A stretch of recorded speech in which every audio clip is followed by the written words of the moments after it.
dengar suaramu yang jelek itu bisa. Oh gitu. Ganteng saya, Bang. Suaranya bukan tampang. Kalau tampang ganteng. Kita kan laki-laki. Laki-laki ganteng, perempuan cantik. Kalau saya cantik bahaya itu, Bang. Si Nandar mau cantik katanya. Ganteng lah. Oh. Iya. Nah, jadi gimana nih? Sorry, saya agak kendala sedikit ya. Kendala apa? Ini jadi sudah aku pakai HP aja, Bang ya. Nggak apa-apa. Boleh. Sudah biasa kalau pakai HP nanti nggak bisa. Nah, ini kalau saya pencet more, yang mana ini? Play out, Bang Nanda. Ini sudah play. Ntar ini aku nggak kedengar suaranya. Gimana? Kalau saya ini mau ke itu play out ya. Aduh, ini Bang Aristo gimana nih? Udah waktunya malah. Ya udah, langsung aja tarik. Ulangan 18 ya. Siap. Langsung siapa ya? Nandar duluan itu presentasi. Ya oke. Kita presentasi langsung aja to the point. Bang Rudi aku mau nanya nih. Nandar. Bang Rudi aku mau nanya. Langsung ya, silakan. Iya. Yesus itu firman Tuhan yang menjadi manusia atau bukan? Ya, Yohanes 1:14, firman itu telah menjadi manusia. Jadi firman itu sudah menjadi manusia gitu ya. Berarti apapun yang diucapkan oleh Yesus maka itu adalah firman. Karena firman telah menjadi manusia. Oke. Tetapi perlu diingat Yohanes 1:1 ada lagi tambahannya. Ya, bahwa dikatakan di sana firman bersama-sama dengan Allah, maka firman adalah Allah. Maka itu apa yang dilakukan Yesus mengenai kerohanian atau mengenai kerajaan surga itu adalah Yohanes 1:1. Tapi apa yang dilakukan Yesus tentang keduniaan, kedagingan, contoh makan, minum, bertanya kepada orang, misalnya kamu sudah makan, minum, itu, wah kok ada si Palen pula nih, Nek. Masuk kepada Yohanes 1:14. Silakan. Halo. Oke. Ini sebetulnya debat bertiga atau berdua dulu, Bang Aristo? Aristo Palen diturunkan dulu dong. Mana si Aristo nih? Aristo? Ya. Oke. Silakan. Bang Rudi, mana nih? Oke ya, ini tadi karena saya sebetulnya bertanya mengenai Yesus adalah firman atau Yesus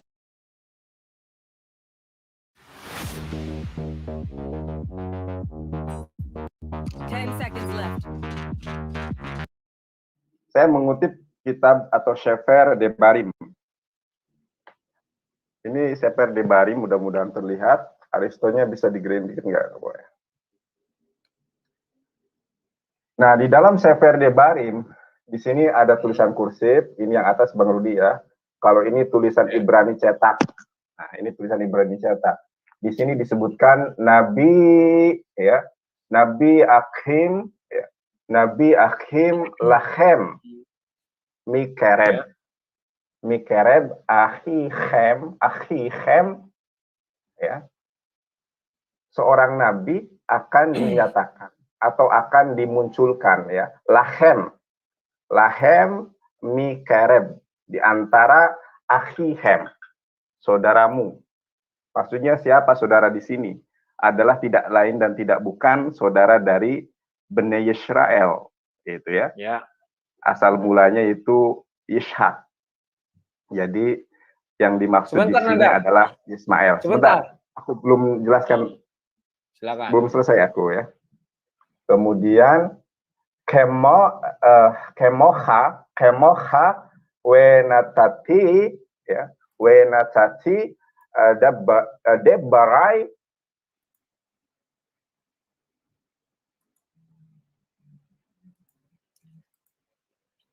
Nah, si nabi ini kata Allah ya, dia itu akan apa ya? Akan dimunculkan di antara orang Israel Kemudian wenatati ya, apa namanya itu, debarai, dan akan ditaruh ya perkataan. Ditaruh perkataan di dalam apa, saudara? Di dalam di sini beviv ya, atau beviu, di dalam mulutnya. Ya, ini biasa nih Bang Rudi nih. Bisa baca enggak tulisan ini? Kalau nggak bisa ini aku baca gini. Ya, Nabi ya, ini tulisan kursif di Indonesia, di Indonesia ini ya, yang menguasai tulisan kursif hanya segelintir orang saja. Gelar profesor, doktor pun belum tentu bisa. Ini kursif. Ya, Nanda Raja yang bisa. Ya, aku bacakan yang ini aja ya. Kalau nggak bisa yang ini. Kalau ini mungkin sudah familiar, meskipun tulisanku agak jelek. Nabi Akim Lahem akan dimunculkan bagi kalian.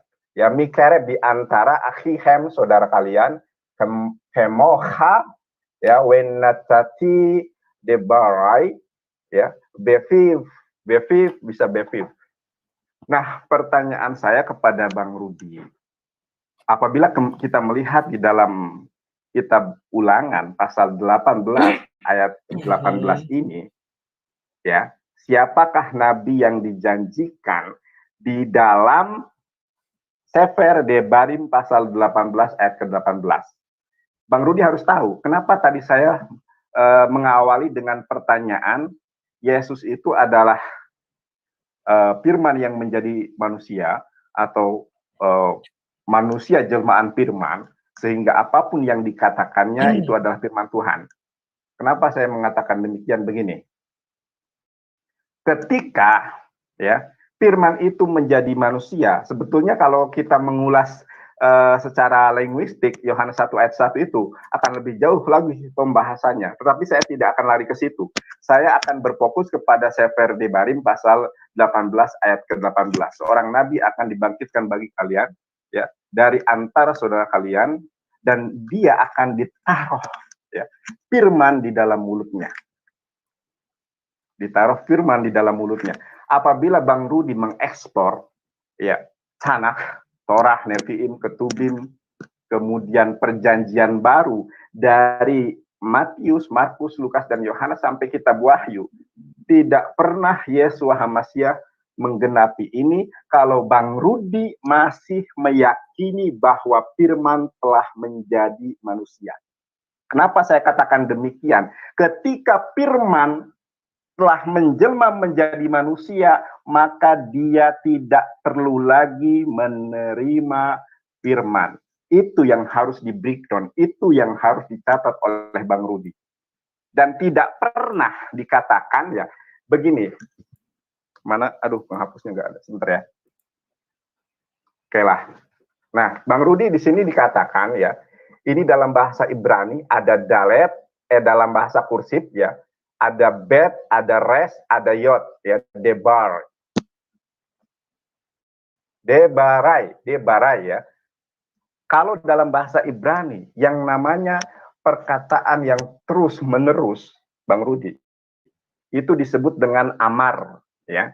Soresnya amar. Makanya di dalam Beresit 3 Payomer Elohim, nah, berfirmanlah Elohim menggunakan kata amar.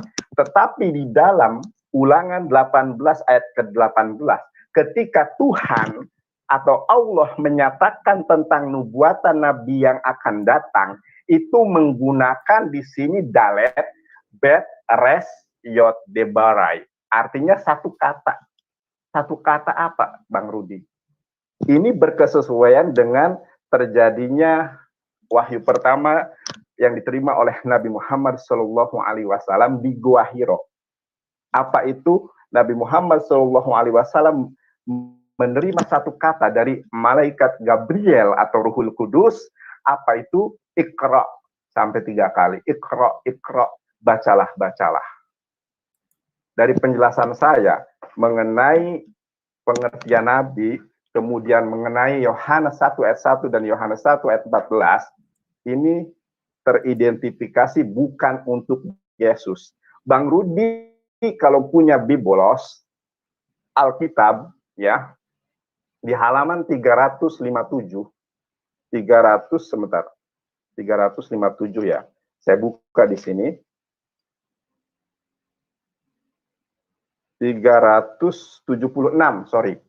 Di halaman 376 yang disebut dengan nabi adalah seorang hamba Tuhan, ya, yang dipanggil oleh Tuhan untuk menyampaikan firman Allah atau firman Allah.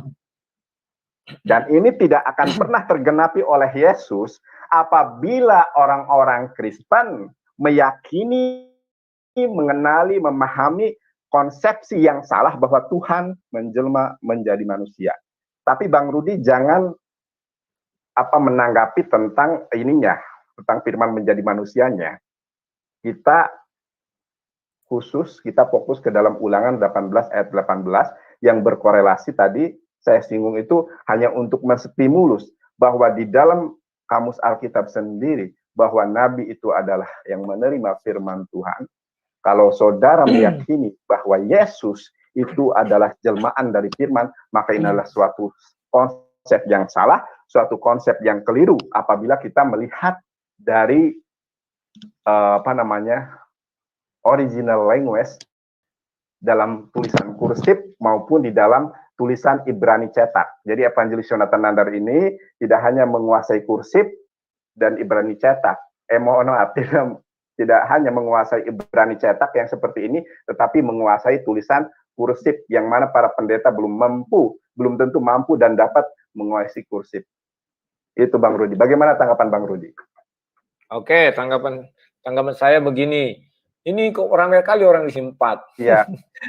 Valen keluar Bang Aristo, ini fokus kita berdua aja dulu. Nanti kalau Bang Valen sama Bang Rudi mungkin di hari lain atau setelah debat ini selesai, silakan. Biar fokus dulu kita. Oke, saya mulai silakan membahas apa yang dibahas Nandar. Sebenarnya saya geli melihat umat Muslim yang diwakili oleh Nandar dan kawan-kawan. Kenapa geli? Mereka selalu mengais-ngais di kitab yang katanya sudah diubah-ubah itu. Kalau kita tanya orang Muslim, pasti dia mengatakan kitab Taurat sudah diubah-ubah, kitab Injil sudah diubah-ubah, hanya Zabur yang belum diubah-ubah. Ayatnya dalam Al-Quran. Tetapi anehnya, mereka selalu mengais bahwa harus ada nubuatan Nabi Muhammad di dalam Bible. Tersanjunglah orang Kristen. Dan mulialah orang Kristen. Sebab dari kitab yang sudah diubah-ubah, dari kitab yang dianggap sudah sampah, terdapatlah nubuatan Nabi yang suci. Luar biasa. Dari tempat sampah terlahir seorang Nabi yang suci. Kan demikian? Nah, kawan-kawan, kita lihat dia sudah membahas Ulangan 18 dengan sepukul dua pukul bahasa Ibrani yang gampang, yaitu kalian cari software. Apa yang dilakukan Nandar dulu sudah saya pernah lakukan waktu zaman-zaman mula-mula dulu. Jadi kalau saya melihat orang ini ketawa saya unyu-unyu. Bahasa Indonesia belum lulus mau bahasa itu, ya. Oke, sekarang saya buka. Di share screen dulu ya. Biar dia paham apa yang itunya. Tolong di share screen dulu itu Aristo, ya. Ini Ulangan 18 ayat 18. Sebelum ke Ulangan 18 ayat 18, dia mengambil ini, seorang nabi dari tengah-tengahmu, dari antara saudara-saudaramu sama seperti aku, akan dibangkitkan bagimu oleh Tuhan Allahmu, dia yang harus kamu dengar. Nandar mengatakan bahwa saudara-saudaranya adalah Israel. Saudaranya Israel, kata dia kan, adalah Ishak. Ini satu bentuk ketololan, kebodohan, keidiotan. Kenapa saya katakan demikian? Karena mereka tidak tahu saudaranya si Israel itu atau si Yakub itu adalah Esau. Kenapa langsung rompak kepada Ismail? Kalau kita mau mengatakan itu adalah saudaranya si Israel, itu harus dari garis keturunan Esau. Karena itulah saudara kembarnya Israel atau si Yakub. Mereka tidak punya saudara yang lain yang bernama Ismail. Tak ada itu nenek mereka atau bapak mereka. Paham ya? Karena si Isa memiliki dua orang anak, yakni Israel, Esau yang pertama, baru si Yakub yang kedua. Itu adalah anak kembar. Jadi ini sudah satu kekeliruan. Itu yang pertama. Yang kedua, saya masuk ke ayat 16. Tepat seperti yang kamu minta dahulu kepada Tuhan. Tuhan Allahmu ya, di Gunung Horeb. Pada hari perkumpulan dengan berkata, tidak mau aku mendengar lagi suara Tuhan. Ingat ya, Musa ketika di Gunung Horeb, dia mendengar suara Tuhan dan dia mengetes Tuhan, ingin berjumpa dengan Tuhan. Maka melihat telapak tangan Tuhan, melihat telapak tangan Tuhan pula. Tuhan ingin menampakkan wajahnya, dia hampir binasa. Maka dikatakan gini, tidak mau aku mendengar lagi suara Tuhan Allahku. Dan api yang besar itu tidak mau aku lihatnya lagi, supaya jangan aku mati. Ya kan? Jadi Musa tidak mau lagi mendengarkan suara Tuhan, Tuhan langsung berfirman. Karena dia hampir mati. Maka satu-satunya cara agar firman Tuhan bisa didengar manusia, tanpa orang harus ketakutan akan mati, hanya satu cara. Firman menjadi manusia. Gak ada yang lain. Ketika firman sudah menjadi manusia, maka orang melihat citra Tuhan di dalam Yesus. Yang melihat mati, tidak. Jadi ayat ini bercerita bahwa Musa menginginkan bisa melihat Tuhan, bisa mendengar firman Tuhan, tetapi tidak mati. Paham ya? Nah, ini jelas. Lalu masuk ayat 17. Lalu berkatalah Tuhan kepadaku, apa yang dikatakan mereka itu baik. Seorang nabi akan kubangkitkan bagi mereka dari antara saudara-saudara mereka. Seperti engkau ini. Nah, sekarang ada kalimat seperti engkau ini kepada Musa. Ya kan? Kalau saudara-saudara mereka seperti engkau ini, hanya satu saudara Musa. Paham? Saudara Musa hanya Harun. Itu mereka dari garis keturunan Lewi. Karena zaman Israel, garis keturunan Lewi itu untuk jabatan imam. Maka satu saudara mereka, yakni yang bukan imam, tetapi diangkat seperti Musa. Siapakah itu? Hanya Yesus lah. Manusia setelah Abraham yang bukan dari garis keturunan Lewi yang diangkat menjadi imam. Ibrani 7 kalau mau dibaca. Yang pertama siapa? Melkisedek. Melkisedek adalah seorang imam besar yang bukan dari garis keturunan Lewi. Perlu dipahami. Jadi hanya satu imam besar yang bukan dari keturunan Lewi. Saudara Lewi ada 11. Ingat. Imam itu hanya dari Lewi, nggak bisa yang lain. Saudara Lewi ada 11. Dan Yesus dari keturunan Yehuda. Yehuda tidak boleh mendapat posisi Lewi. Tetapi dia jadi imam besar. Oke, kubuka Ibrani 7. Biar kalian pandai, makanya aku selalu jengkel ya kalian ketika kalian berdiskusi tidak mau membuka room. Kenapa kalian takut gobloknya ditelanjangi? Buka dulu ya. Ibrani, mana Ibrani? Biar tahu kalian silsilah orang seperti Musa ini, tapi bukan dari garis keturunan Lewi, hanya Yesus ini, ya kan? Sebab Melkisedek adalah Raja Salem dan Imam Allah yang Maha Tinggi. Ia pergi menyongsong Abraham ketika Abraham kembali dari mengalahkan raja-raja dan memberkati dia. Kepadanya pun Abraham memberikan 1/10. Ini 1/10 aja lewat ya. Ia tidak berbapa. Ini maksudnya dia tidak ada garis keturunan dari Lewi. Iya, kok suaranya agak ribut ya. Coba Nandar matikan dulu mic-mu. Sampaikan aja. Ini bising ini. Coba, sudah? Di-mute dulu mic, udah. Baru berjernih. Ya. Ia tidak berbapa, tidak beribu, tidak bersilsilah. Ini maksudnya dia tidak ada bapaknya dari Lewi, tidak beribu dari Lewi, tidak bersilsilah dari Lewi, harinya tidak berawal dari Lewi, hidupnya tidak berkesudahan di dalam Lewi. Maksudnya dia nikah sama orang Lewi, nggak ada. Dan karena ia menjadikan sama dengan anak Allah, ia tetap menjadi imam sampai selama-lamanya. Camkanlah berapa seorang ini, ya, ini baca ya. Dan dari anak-anak Lewi yang menerima jabatan imam mendapat tugas menurut hukum Taurat untuk memungut persepuluhan dari umat Israel, yaitu dari saudara-saudara mereka, sekalipun mereka itu juga adalah keturunan Abraham. Ingat ya, saudara-saudara mereka itu saudara-saudara Lewi, ya. Tetapi Melkisedek yang bukan keturunan mereka memungut persepuluhan dari Abraham dan memberkati dia, walaupun ia adalah pemilik janji, ya. Bentar ya. Memang tidak dapat disangka bahwa yang lebih rendah diberkati oleh yang lebih tinggi. Maka ya, bentar ya, biar langsung kepada intinya. Ini. Karena itu, andai kata oleh imamat Lewi telah tercapai kesempurnaan, sebab karena imamat itu umat Israel telah menerima Taurat. Apakah sebabnya masih perlu seorang lain ditetapkan menjadi imam besar menurut peraturan Melkisedek, dan yang tentang dia tidak dikatakan menurut peraturan Harun. Ingat ya. Kenapa dikatakan di sini peraturan Harun? Karena peraturan Harun itu garis keturunan Lewi, Musa dan Harun itu satu garis, dan Miriam. Tetapi Lewi, Harun, Melkisedek bukanlah dari garis keturunan Harun. Karena Lewi belum lahir. Nah, dan setelah itu ada seorang yang bukan dari Lewi juga jadi imam besar. Baca ayatnya. Tunggu. Ada nanti ya. Ini. Sebab telah diketahui semua orang bahwa Tuhan kita berasal dari suku Yehuda. Dan mengenai suku itu Musa tidak pernah mengatakan satu apapun tentang imam-imam. Paham? Musa tidak satu kata pun mengatakan tentang imam-imam. Ya. Jadi jelas di sini, dan hal itu jauh lebih nyata lagi jikalau ditetapkan seorang imam menurut cara Melkisedek. Jadi ingat bahwa untuk menjadi imam hanya ada dua. Menurut hukumnya Musa atau Syahrum atau Lewi itu, dan satu lagi menurut cara Melkisedek. Kita kembali ke ulangan. Ulangan 18 tadi. Biar paham kalian ya. Sebentar. Ulangan 18. Ya. Seorang nabi akan kubangkitkan bagi mereka dari antara saudara-saudara mereka. Saudara-saudara mereka siapa? Saudara-saudara orang Israel itu 12 suku. Jangan kau tambah-tambah ke Ismail. Tidak ada itu.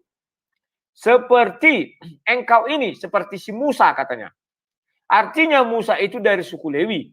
Maka yang dibangkitkan itu dari antara mereka, saudara-saudara mereka adalah dari 11 suku. Aku akan menaruh firmanku dalam mulutnya. Dan kalimat ini ada di ulang Yesus ketika dia juga mengutus murid-muridnya. Aku menaruh firman Allah. Dan ia akan mengatakan kepada mereka segala yang kuperintahkan kepadanya. Itulah sebabnya. Sekarang besarkan layarnya Aristo. Aristo? Wah, udah lari dia. Oke, langsung gini. Itulah sebabnya Yesus mengatakan bahwa dia tidak lagi mendapat firman dari bumi ini, tetapi langsung dari sorga. Diberikan oleh Bapa kepadaku. Aku menyampaikan. Yesus masih menerima, tetapi tidak di bumi. Tetapi Yesus menerima itu langsung di sorga. Wah, dia sudah dapat SMS dari Donditan, mana Cem Ali, sama Kainama. Slow, lelat. Yuk. Gak apa-apa, sudah. Sudah. Yuk. Belum. Oke. Nah, sekarang aku ya. Belum. Matikan dulu. Belum. Anginnya kurang. Jadi, jelas bahwa dikatakan di sana, bagaimana umat Islam mengatakan itu rujukannya kepada Muhammad. Sedangkan kalimat itu dua kali di ayat 15 dan di ayat 18. Sebentar. Tidak ada satupun merujuk kepada Ismail. Al-kalimat 15, seorang nabi dari tengah-tengahmu, di antara saudara-saudaramu, siapa seperti aku, akan dibangkitkan bagimu oleh Tuhan Allahmu. Dia yang harus kamu dengarkan. Maka kalau itu memang harus diterapkan benar-benar, itu merujuk kepada anak Esau. Yang kedua, ayat 18. Seorang nabi akan kubangkitkan bagi mereka dari antara saudara-saudara mereka. Seperti Musa. Seperti engkau Musa. Maka seperti Musa itu bagaimana? Bahwa Musa dari keturunan Lewi. Ya kan? Artinya saudara Lewi itu ada 11 orang lagi. Dari antara 11 orang inilah dibangkitkan nabi seperti Musa. Apa yang seperti Musa? Nanti kita bahas. Aku akan menaruh firmanku dalam mulutnya. Ini sudah diucapkan Yesus juga ya ketika mengutus murid-muridnya. Aku bersama mereka, mereka bersama aku. Dan firman di dalam mulut mereka. Dan ia akan mengatakan kepada mereka segala yang kuperintahkan kepadanya. Oke? Nah, Yesus pun mengatakan aku menerima firman. Tetapi bukan dari dunia ini, tetapi dari Bapakku. Karena Yesus berasal dari surga langsung.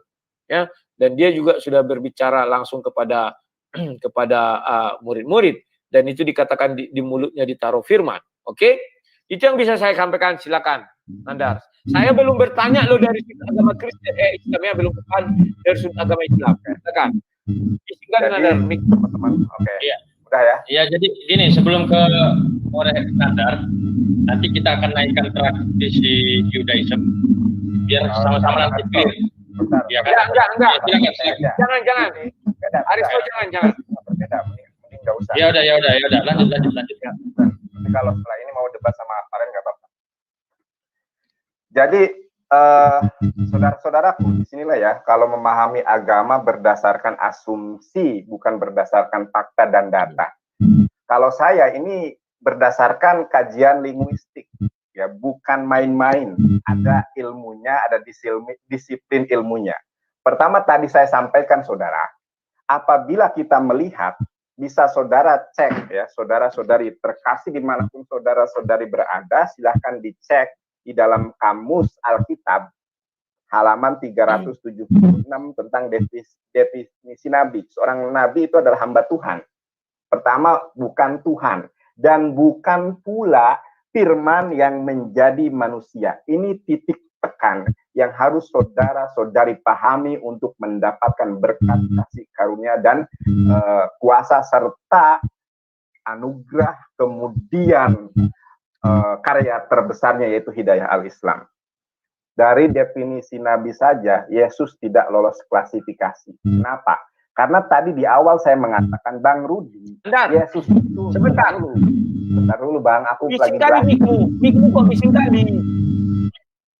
Oke, aku lepas aja deh. Kayak sakit telingaku. Bising, Tes. masih bising nggak? Masih bising. Ah, ini Udah. ini bagus. Udah. Oke. Tadi pakai handset mungkin ya.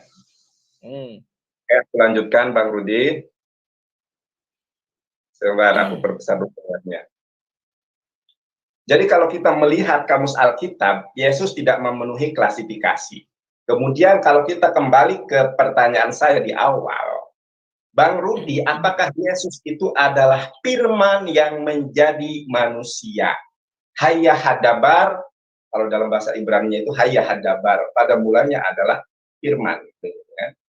Bang Rudi mengatakan tadi bahwa Yesus itu adalah firman yang menjelma menjadi manusia. Ketika firman itu menjelma menjadi manusia, konsekuensinya apapun yang dikatakan dia, maka itu adalah firman, karena dia itu sendiri firman. Nah, kalau kita melihat di dalam Sefer Debarim, saudara-saudari perlu ketahui, ini saya tidak dusta. Silakan saudara pelajari menurut tulis kursif. Di sini sangat jelas sekali dikatakan, ya, Nabi, ya, Nun, Bet, Yod, Alef, ya. Nabi Akim, Lahem, Mikereb, seorang nabi akan dibangkitkan di antara saudara-saudari, di antara saudara, ya. Mikereb di antara Ahihem, di antara saudara-saudaramu. Artinya memang tadi saya mengatakan Israel, sebetulnya bukan Israel, akan tetapi merujuk ke atasnya itu, Ishak dan Ismail. Oke. Nah, titik tekannya saudara-saudaraku di semua. Di sini ada tulisan, ya. Sebentar. We natati bebarai, ya, beviv atau beviu bisa, akan ditaruh firman Tuhan, ya, atau akan disampaikan firman Tuhan ke atas mulutnya. Dan kalau kita melihat kata debare ini, Bang Rudi, ya, dalet, bet, res, ini soresnya, akar katanya adalah dalet, bet, res, dabar, artinya satu kata pada mulanya. Makanya kalau kita melihat terjemahan bisa keliru itu. Apa yang dimaksud dengan Sefer Debarim pasal 18 ayat ke-18 ini sesuai dengan bagaimana peristiwa Nabi Muhammad SAW ketika mendapatkan wahyu pertama di Gua Hiro itu, Iqra, bacalah gitu ya. Nah, kalau kita melihat di dalam ulangan, di terjemahan tadi saya tidak menerima SMS, WhatsApp dari siapapun, saya itu gentle. Tidak usah untuk menghadapi Bang Rudi yang hanya mengerti terjemahan, kemudian saya dibantu orang lain, tidak ada. Kamus besarnya tidak ada seperti itu. Nah, karena Bang Rudi adalah bani terjemahan, saya bacakan ya.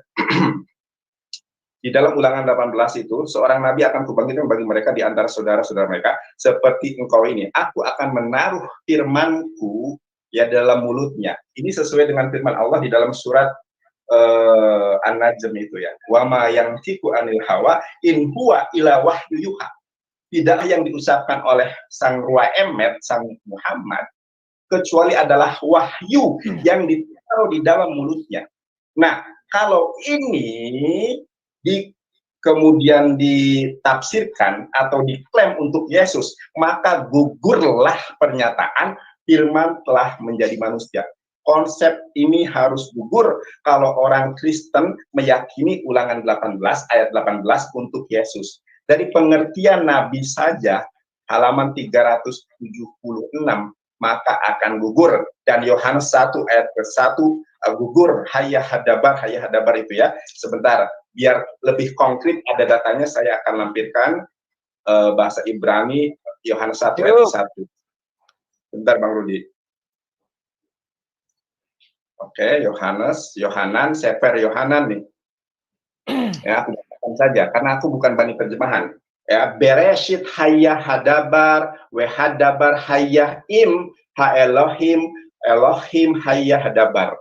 Nah, di sini menggunakan kata dabar, tidak menggunakan kata amar. Mungkin Bang Rudi bukan, mohon maaf Bang Rudi ya, kita tidak akan apple to apple kalau Bang Rudi tidak menguasai Hebrew, tidak menguasai Ibrani. Tapi boleh kiranya apa yang saya sampaikan ini menjadi berkat ketika kita membaca, Bang Rudi, silakan nanti dibuka ya, Yesaya 42 ayat ke-1. Jadi nubuatan di dalam Sefer Debarim yang merupakan salah satu kitab Taurat Musa, Pentateuch ya, Sefer Bereshit, Shemot, Vaikra, Meduta, Debarim. Dilihat di dalam sebentar Bang Rudi, di dalam Yesaya 42 ayat ke-1 situ. Ya, ini pun untuk melengkapi apa yang dinyatakan Musa tentang nabi ini. Sebentar, saya buka dulu ya. Di dalam Yesaya 42 ayat ke-1. Bagaimana penjelasan Nabi Yesaya tentang hal ini. Nah, lihatlah hambaku yang kau pegang, orang pilihanku yang kepadanya aku berkenan. Aku telah menaruh rohku ke atasnya, supaya menyatakan hukum kepada bangsa-bangsa. Ia tidak akan berteriak, menyaringkan suara, atau memperdengarkan suaranya di jalan-jalan. Ingat, Nabi Muhammad SAW ketika disebutkan di dalam hadis yang sahih, itu bicaranya itu tidak pernah berteriak-teriak. Ya, dalam kategori, dalam konteks pembicaraan sehari-hari seperti kita ini. Nah, sedangkan Yesua HaMasyiah ketika dia disalib, ketika mengusir orang-orang yang yang berjualan di Bait Allah, ketika dia disalib itu mengatakan di dalam bahasa Ibrani, Pon megale Eloi lama sabachthani, atau Eli lama sabachthani, dia berteriak-teriak. Kemudian dia tidak akan terkulai mati terbunuh. Siapa lagi seorang nabi yang tidak mati terbunuh, terkulai, kecuali Nabi Muhammad SAW. Kemudian akan menaruh rohku ke atasnya. Siapa lagi kalau bukan Nabi Muhammad SAW. Buluh yang patah terkulai tidak akan diputuskannya, dan sumbu yang pudar nyalanya tidak akan dipadamkannya, tetapi dengan setia akan menyatakan hukum.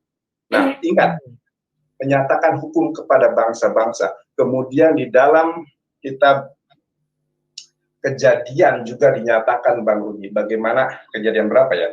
Kejadian 50 ayat Kejadian 49 ayat ke-10 kalau tidak salah itu, bagaimana tonggak kerajaan ini akan beralih dari Yehuda kepada orang yang berhak atas kerajaan itu.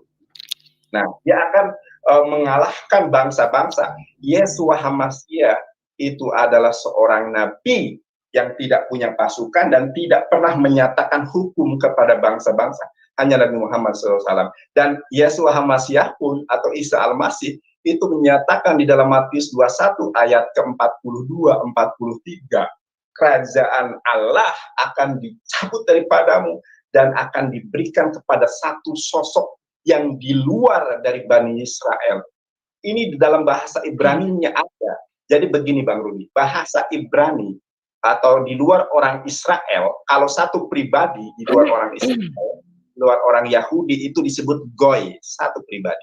Kalau satu bangsa itu disebut goyim di luar Israel. Dan kalau kita melihat, nanti saya tunjukkan di sini, kalau kita melihat di dalam Matius 21:42-43, ketika Yesus menyatakan kerajaan Allah akan dicabut dari bangsa Israel, itu akan diberikan kepada satu pribadi. Pertanyaan dari saya, satu pribadi ini siapa?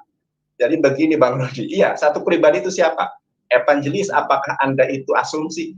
Saya itu adalah seorang evangelis, pewarta firman, pengabar kabar baik yang ketika berbicara, ketika menyampaikan argumentasi, itu senantiasa berdasarkan data dan fakta. Itu yang harus Bang Rudi ketahui. Biar tidak dikatakan hoax, saya akan nanti bukakan, namun saya akan memberikan atau melemparkan waktu kepada Bang Rudi untuk menyampaikan hal-hal yang perlu disampaikan. Saya mencari dulu ayat dari Matius 21:43 dalam bahasa Ibrani, artinya goy. Silakan Bang Rudi. Oke, terima kasih. Makin lama makin heran saya melihat kalian ini. Apakah Allah SWT mengenal Nabi Yesaya? Allah SWT tidak pernah mengenal Nabi Yesaya dan tidak pernah mengenal kitab Yesaya. Kenapa kamu tega mengambil dari Yesaya? Kalau memang betul Allah SWT mengatakan dia mengenal kitab Yesaya, di dalam Al-Quran sudah pasti tidak hanya 4 kitab disebutkan. Yakni Taurat, Zabur, Injil, dan Al-Quran. Tetapi tambah lagi kitab Yesaya. Mungkin kau mau mengatakan itu salin-salinan. Tidak bisa, itu sudah kitab. Paham ya? Itu yang pertama mengenai Yesaya. Yang kedua, saya mulai dari uraian kau. Tolong kamu bacakan lagi kamus tadi. Silakan, bacakan dulu kamus tadi. Nandar, saya mau dengar.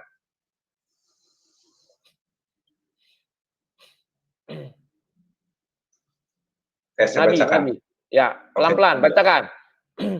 Nabi seorang hamba Tuhan yang dipanggil untuk menyampaikan firman Allah kepada manusia. Itu. Udah. Nah, sekarang aku tanya, di mana di situ dikatakan tidak boleh firman menjadi manusia? Coba tunjukkan ayatnya, mana? Nah, Kalimat mana? Di sini sangat jelas ya, bahwa Nabi adalah seorang hamba Tuhan. Artinya apa? Artinya dia bukan Tuhan. Ini yang harus dicatat. Sebentar, cukup sampai situ. Stop dulu sampai situ. Stop dulu. Yesus adalah hamba Tuhan juga. Karena dia adalah firman yang menjadi manusia. Tunggu. Yesus adalah manusia juga. Kan sudah saya jelaskan. Ketuhanan Yesus sudah saya mulai dari Yohanes 1 ayat 1. Kapan dia ada jadi Tuhan? Ketika dia bersama-sama dengan Allah, dengan Bapa, maka dia adalah Bapa. Firman bersama-sama dengan Bapa, maka firman adalah Bapa. Konsep dasarnya ketika kau mendengar suara Tuhan, siapa yang bersuara? Kan Tuhan. Karena suara itu bersama-sama dengan Tuhan. Jadi, definisi yang kau ambil di situ tidak menjelaskan, tidak boleh firman menjadi manusia. Nggak ada. Kau asumsi, kau karang. Tidak ada di situ. Paham ya? Kalau dikatakan hamba Tuhan, Yesus pun mengatakan, aku adalah utusan. Kenapa dia adalah utusan? Karena Tuhan selalu hanya mengutus 2 hal. Roh dan firman. Paham ya, Nandar? Jadi definisi yang kau bilang itu menggugurkan sendiri apa yang kamu katakan. Paham tak? Jadi kalau kau bilang, Nabi bukan Tuhan. Yang membilang Nabi Tuhan siapa? Kamu kalau mau bicara konsep ketuhanan Yesus, kita buka forumnya. Kapan Yesus dikatakan Nabi, Guru, dan Tuhan? Yesus lengkap panggilannya loh. Bukan hanya Nabi, bukan hanya Guru, bukan hanya Tuhan. Lengkap. Paham ya? Nah, yang berikutnya. Menuju di atas Ishak dan Ismail. Ayat mana yang menjelaskan menuju ke atas? Kau ngarang. Kau sudah menjelaskan saudara. Saudaranya Israel siapa? Esau. Tidak bisa kau buktikan menunjuk ke atas. Langsung kau bilang, oh itu tapi menunjuk ke atas. Nggak ada. Kalimat mana yang menunjuk ke atas? Tolong kau bukakan sekarang juga. Silakan dari ayat itu mana yang menunjuk ke atas. Silakan, kutunggu. Tapi bukan waktu kau bicara loh. Gunakan sesingkat mungkin.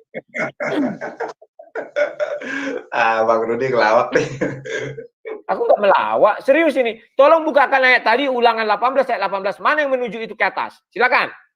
Aku mau lihat. Mau dari bahasa asli, mau dari bahasa Antubelaus, tunjukkan. Tas dulu Bang Rudi. Tas dulu. Jangan ini. Selu. Silakan. Aku pakai dulu topengku ini biar agak-agak ngeri sedap kau Nandar. Biar paham kau tuh. Iya. Siap. Mainkan. Kalau kayak gini loh. Oh yes, mantap, keren kali kau ini, Bang. Mantap kan? Ya.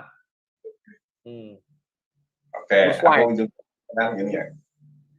Nah, Bang Rudi ini memang tidak sadar kalau dirinya itu sedang berasumsi begitu ya.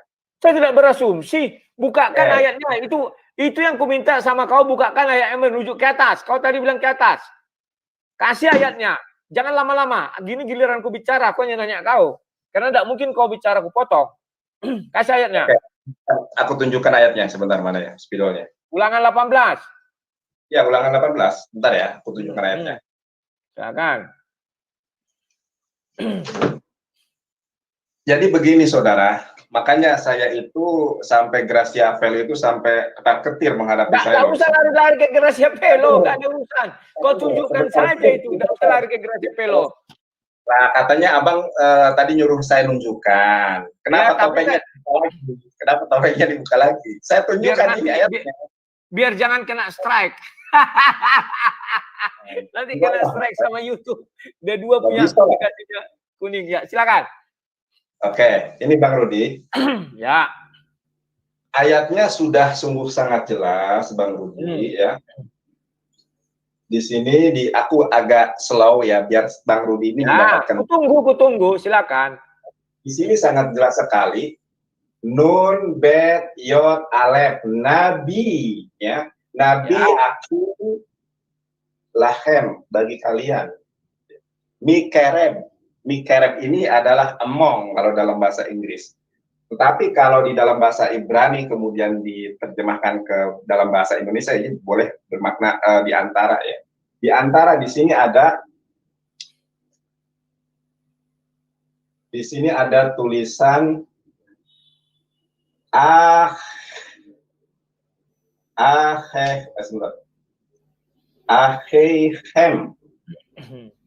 Nah, di antara saudaramu.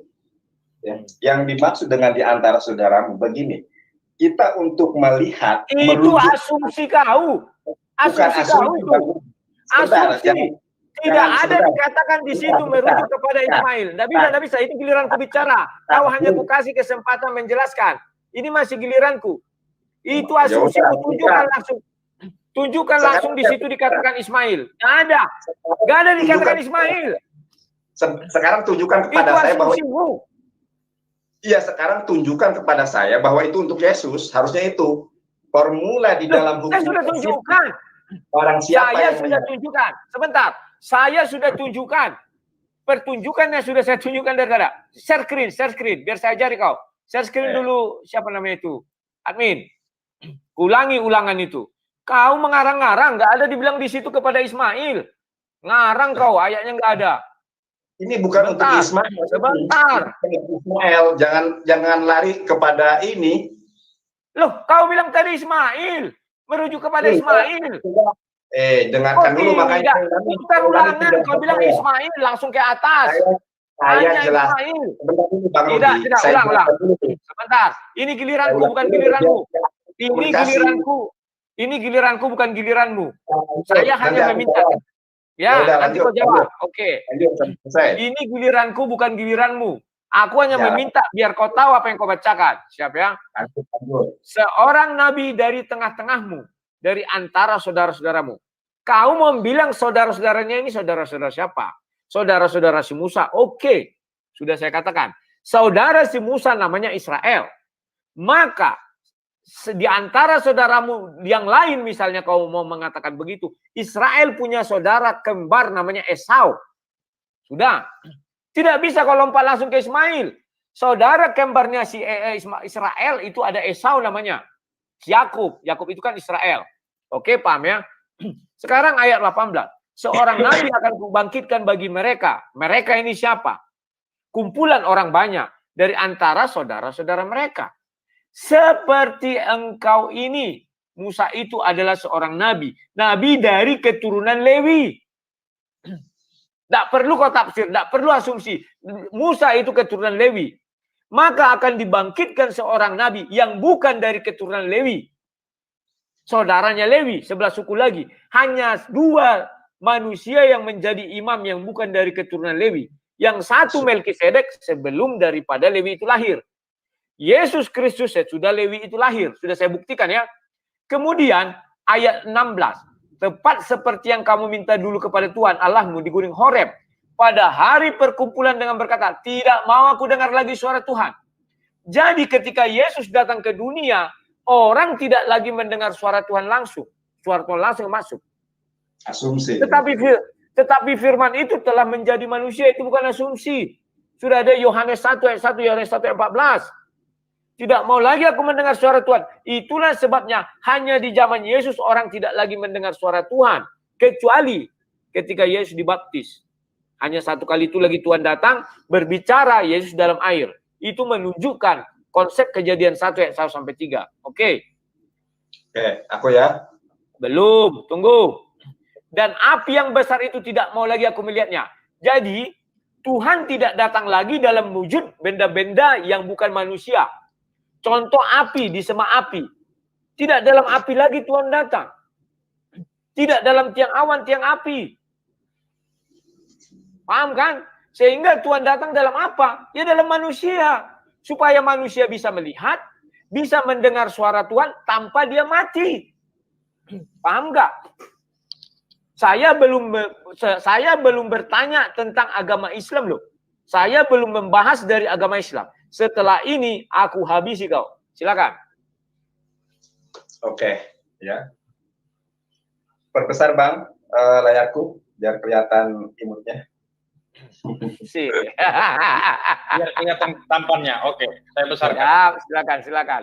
Jadi memang Bang Rudi ini hanya asumsi saja sebetulnya. Tadi mengenai bahwa Melkisedek di dalam Ibrani 7 itu ya, Ibrani 7 ayat sekian itu, Melkisedek ini lebih hebat dari Yesus, tidak punya bapa, tidak punya ini itu. Bang Rudi ngatakannya lain, penafsiran itu asumsi. Itu yang disebut asumsi. Sebentar dulu Nandar, sebentar. Saya. Itu enggak ranah kau. Bagian saya ini. Bukan, saya tidak asumsi. Tidak. Begini. Coba dulu sekalian kubu jelaskan sama kau, biar jangan kau bilang aku asumsi. Tidak. Sebentar. Bang, waktu aku ini udah aku ini aja deh, aja. Tadi kau kasih kesempatan. Kau kasih dulu gini aja. Kau kasih aku kesempatan bicara. Tadi kau juga aku kasih kesempatan bicara karena kau bilang berasumsi, maka aku tanya kau. Sekarang bukakan dulu share screen-ku. Sebentar, tunggu. Sebentar biar kau paham. Tidak, jangan terlewat. Tolong di share screen, besarkan share screen-nya, biar jelas. Ayat 3, ia tidak berbapa, tidak beribu, tidak bersilsilah. Harinya tidak berawal dan hidupnya tidak berkesudahan. Dan karena ia dijadikan sama dengan anak Allah, ia tetap menjadi imam sampai selama-lamanya. Ingat, konsepnya adalah mengenai imam. Ini bukan tafsir. Di sini dijelaskan, ini. Camkanlah betapa besar orang itu kepadanya Abraham, Bapa leluhur kita memberikan 1/10 dari hasil rampas yang baik. Dan mereka dari anak-anak Lewi yang menerima jabatan iman mendapat tugas menurut hukum Taurat untuk memungut 1/10 dari umat Israel, yaitu dari saudara-saudara mereka, sekalipun mereka ini juga adalah keturunan Lewi. Tidak beribu dari Lewi, tidak bersilsilah dari Lewi, hidupnya tidak berawal dari Lewi, dan hidupnya tidak berkesudahan dari Lewi. Dan karena ia dijadikan sama dengan anak Allah, ia tetap menjadi imam sampai selama-lamanya. Oke, silakan Nandar. Oke, aku ya. Jadi itulah ya, udah ya. Terserah kita kembalikan ke penonton siapa yang berasumsi. Akan tetapi saya nyatakan, ya, siapa di dunia ini orang yang tidak bersilsilah, hidupnya tidak berawal dan tidak berakhir. Ingat satu hal, bahwa Melkisedek ini hanya diceritakan di dalam beberapa pasal dan ayat saja. Tidak ada yang mampu memberikan penjelasan secara eksplisit, secara gamblang tentang Melkisedek. Saya pernah bertanya kepada orang-orang lulusan atau jebolan STT, siapa Melkisedek itu? Ada yang mengatakan ini teopani Yesus dan lain sebagainya. Tidak ada satu kata mufakat. Tidak ada satu konsensus dari para apologet Kristen mengenai siapa Melkisedek. Ingat itu. Jadi ketika saya mengatakan bahwa Bang Rudi itu asumsi, maka memang betul itu asumsi. Tetapi saya tidak akan... Tidak bisa kau nuduh saya asumsi, tidak. Tidak bisa begitu. Kalau saya berbeda dengan apologet lain itu sah. Tidak bisa kau paksakan kami harus satu kata, nggak bisa. Dan tadi pertanyaanmu belum kujawab, ada 3 lagi. Sebentar. Ternyata saya belum selesai, ada 3 lagi yang mau aku jawab. Tentang Goa Hiro. Sebentar. Sorry aku minta maaf. Tadi ada 3 yang belum kujelaskan. Sebentar. Ada 3 yang belum kujelaskan pertanyaanmu karena tadi buru-buru.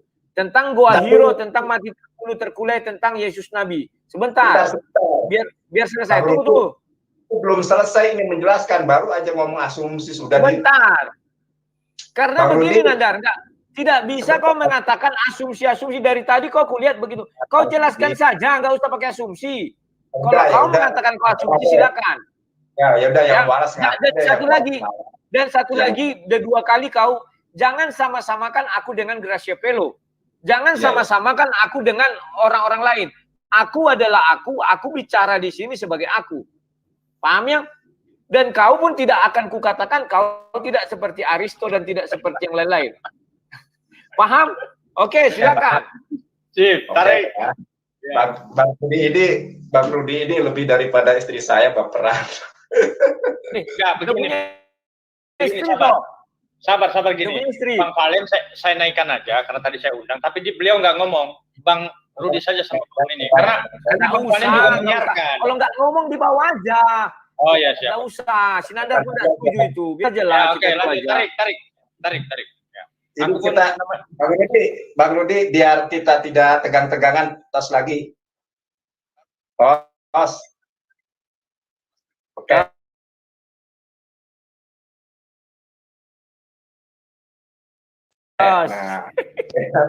Oke, lanjut. Bang, permintaan dari penonton, abang pakai lagi anunya katanya. Permintaan dari penonton nih rame sekali. Pakai lagi topengnya katanya, Bang. Yang pakai. Bang Rudi. Jelek. Aduh, Bang Rudi. Silakan. Sinyalku jelek tadi nggak dengar. Iya, Bang Rudi. Permintaan dari penonton pakai lagi katanya topengnya. Oh. Iya. Nggak apa-apa. Ya, siap. Ayo. Aku teriaki. Keren. Aku juga. Ayo, silakan. Kayak Romo. Pakai mandar. Pakai sarung. Ya. Aduh, gimana tadi ya? Oke, teman-teman. Saya ulangi perkataan saya. Mohon maaf sebesar-besarnya tadi Bang Rudi merasa tersinggung ketika saya mengatakan asumsi. Balik. Oke, ya, itu interpretasi. Artinya penafsiran. Nggak usah mengeluarkan pernyataan yang nggak penting. Oke, saya ngalah. Yang maras ngalah ya, saudara. Begini, saya akan jelaskan kembali kepada saudara-saudari yang terkasih. Evangelis Jonathan Nandar menguasai Kursif dan Ibrani cetak. Saudara, jadi begini, ya. Nabi yang dijanjikan oleh Allah di dalam Taurat ini adalah seorang nabi, seorang manusia, dan seorang hamba Tuhan. Bukan seorang firman yang menjadi manusia. Kembali lagi, saya tidak bosan-bosan, silahkan dibuka Kamus Alkitab halaman 376. Seorang, ini definisi nabi yang nulis Alkitab sendiri ya. Ini Lembaga Alkitab Indonesia. Nabi adalah seorang hamba Tuhan yang dipanggil untuk menyampaikan firman Allah kepada manusia. Hamba Tuhan, clue yang pertama, dan dia menerima firman Tuhan. Kenapa saya di awal Bang Rudi dengan kasih karunia Tuhan, dengan penyertaan Tuhan, tadi saya mengatakan Bang Rudi, Yesus itu adalah firman yang menjadi manusia atau bukan? Bang Rudi mengatakan bahwa Yesus adalah firman yang menjadi manusia. Ketika firman menjadi manusia, maka dia tidak usah lagi menerima firman. Kenapa dikatakan demikian, saudara? Karena dia firman Tuhan sendiri. Jadi apapun yang dia ucapkan itu adalah firman Tuhan. Tetapi nyatanya di dalam Yesaya, di dalam kitab Ulangan 18 ayat ke-18, itu dia akan menerima firman. Dan bahkan firman yang diterima kali pertama adalah satu kata, satu diksi. Tidak pernah Yesus menerima satu firman dengan satu diksi kecuali ruwemet roh kebenaran Muhammad SAW ketika di Gua Hiro. Dan ini Bang Rudi bisa di cross check, bisa ditanyakan kepada ahli Ibrani yang orang Kristen. Saya ulas sedikit saja. Ya. Nabi Yakim Lachem Mikareb Akhem Kemoha. Ada kap satu. Ini belum tentu pendeta bisa menguasai ini ya. Kalau evangelis bisa. Kalau pendeta paling bisanya baca ini ya. Ini ya. Ini berani cetak ini. Nabi Yakim Lachem Mikareb Ahichem Kemoka. Seperti Kemoka, seperti Musa. Sebentar. Seperti Musa ini ya. Ini bahasa Ibrani cetak. Kemoha. Ini bahasa Ibrani tulisan. Kemoha. Seperti Musa. Nah, masalahnya, saudara-saudari yang terkasih, apakah Yesus seperti Musa? Musa poligami. Yesus menurut saya poligami, Maria Magdalena, Lydia. Tetapi di dalam perspektif kekristenan, Yesus tidak poligami. Artinya apa? Tidak seperti Musa. Musa punya 2 istri. Di dalam bahasa Ibrani, ketika kemoha, seperti Musa ini, seperti awakmu. Oyo awakmu ini. Kalau bahasa Sundanya jika sia, jika maneh, jika anjing gitu. Itu maka segala sesuatunya harus seperti Musa. Musa punya bini 2, dia lebih dari 1 istri, artinya poligami. Kemudian Musa tidak pernah jadi Tuhan. Kemudian Musa bermukjizat atas kuasa Tuhan. Dan Musa bukan firman Tuhan yang menjadi manusia. Kemoha, silakan cari kamus dan gramatikal Hebrew yang disebut kemoha, seperti awakmu, seperti kamu ini mempunyai pengertian agak mirip kepribadiannya, saudara. Nah, dengan konsepsi, dengan pendekatan linguistik gagal total bahwa ini adalah Yesus. Akan tetapi saudara-saudari yang terkasih, kalau kita melihat bahasa Ibraninya, ini tulisan kursiv, baik. Dalet, bet, res, yot, debarai, ya, debarai. Kalau dalam bahasa cetaknya ini ya, dalet, sefa, kamat, patah, yot, debarai. Dia ini akan menerima satu kata dari Tuhan, satu diksi dari Tuhan.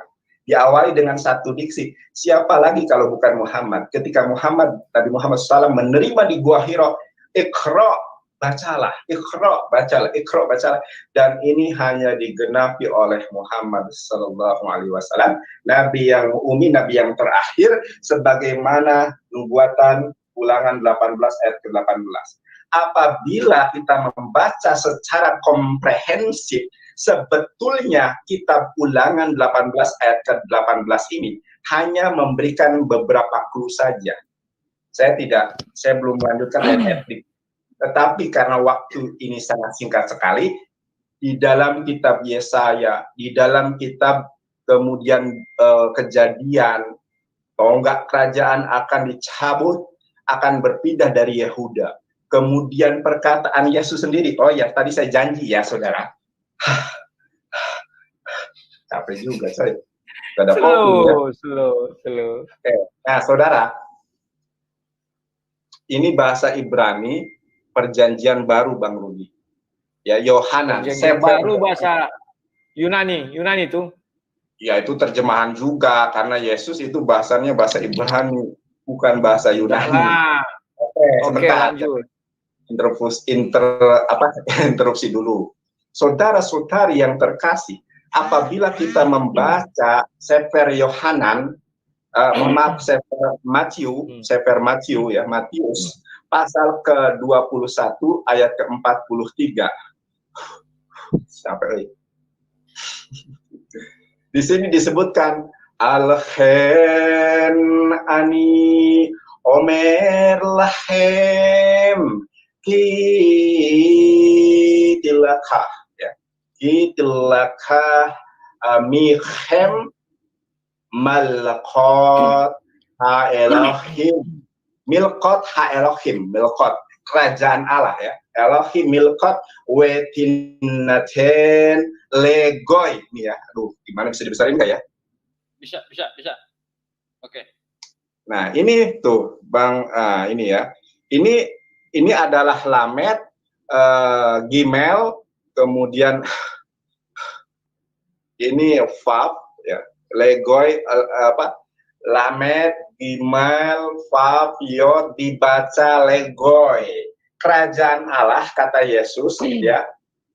Di sini tilaka mechem malkota Elohim, kerajaan Allah, kerajaan Elohim akan dicabut, ya.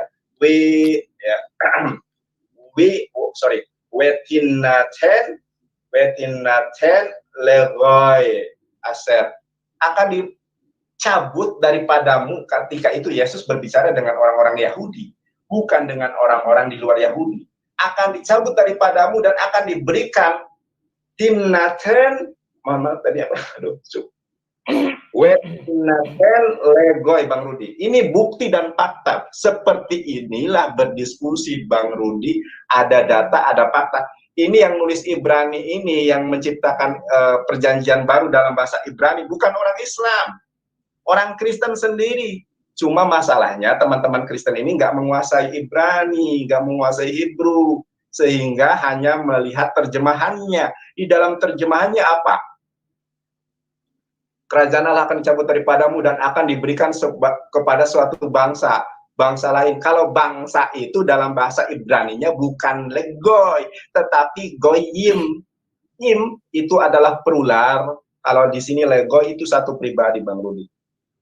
Fabi ala rabbikuma tukadziban, nikmat Tuhan yang mana lagi yang kau dustakan, Bang Rudi. Segera bertobat karena kerajaan Allah sudah dekat, dan sangat terbukti bahwa Ulangan 18 ayat 18 apabila dibaca secara komprehensif dengan ayat-ayat penguat lainnya, dengan Matius 21, 42, 43, itu adalah untuk Nabi Muhammad SAW. Bukti yang terakhir, ayat ke-44 Matius 21 itu dikasih kurung kurawal. Kurung kurawal itu ayat tambahan, ayat palsu. Saudara-saudari yang terkasih, firman Tuhan dinyatakan pada malam hari ini agar saudara-saudara tahu bahwa telah dinyatakan kasih karunia serta karyanya yang besar. Inna dinna indallahil Islam. Bang Rudi ini orang yang sangat baik. Saya senantiasa mendoakan kiranya suatu saat dijamah, dilawat, ditangkap Tuhan, diselamatkan Tuhan, dipilih menjadi pribadi baru, manusia baru di dalam iman dan Islam. Haleluya, terpujilah Tuhan. Alhamdulillahirabbil alamin. Gitu Bang Rudi, cara beginilah berdebat. Ada data dan asumsi bahasa Ibrani. Ya. Sudah, terima kasih. Ya. Sudah ada gitu Halo, aja, Pak. Sudah? Ya. Sekarang ya. Kau siap-siap ya, habis ini aku bertanya tentang Islam. Ya. Enggak. Tapi aku jawab dulu yang kau bilang tadi. Oke. Tidak keluar dari... Tenang. Ulangan ya. Sekarang saya jawab satu persatu. Pertama, saya suka melihat kau mengenai gua hero, kau bilang tadi kan. Siap. Sekarang tunggu. Sebentar ya. Saya share screen dulu ini. Sebentar. Percayalah kalian, habis ini kubungkam mulut Sinanda, tak bicara lagi. Bentar ya. Oke, kita buka yang namanya ntar. Ini ntar. Share screen dulu. Ini sudah share screen. Oke, share screen. Sudah? 2 Petrus 2 ayat 4. Sebab jikalau Allah tidak menyayangkan malaikat-malaikat yang berbuat dosa, tetapi melemparkan mereka ke dalam neraka, dan dengan demikian menyerahkannya ke dalam gua-gua gelap untuk menyimpan mereka sampai hari penghakiman. Jadi, kalau menurut Alkitab, jikalau ada orang bertemu dengan malaikat di gua-gua gelap, itu adalah iblis. Menurut Alkitab loh. Saya tidak bicara tentang agamamu. Jadi bagi kami, iblis tidak mungkin dinubuatkan di dalam Ulangan 18 ayat 18 menjadi nabi. Tidak mungkin. Ini Ulangan 18 ayat 18 kan bicara tentang kekristenan. Hanya iblislah yang di goa-goa gelap. Maka kalau iblis memberi sesuatu kepada seseorang, dia adalah nabi palsu, bukan nabi Tuhan. Paham ya? Yang kedua, ini langsung skakmat sama Konandar. Kau bilang tadi bahwa Tuhan tidak pernah menjadi nabi atau nabi tidak pernah menjadi Tuhan. Keluaran 7 ayat 1 Nandar. Tolong di share screen. Wah, lari pula yang punya room. Halo yang punya room, keluar. Hai yang punya room.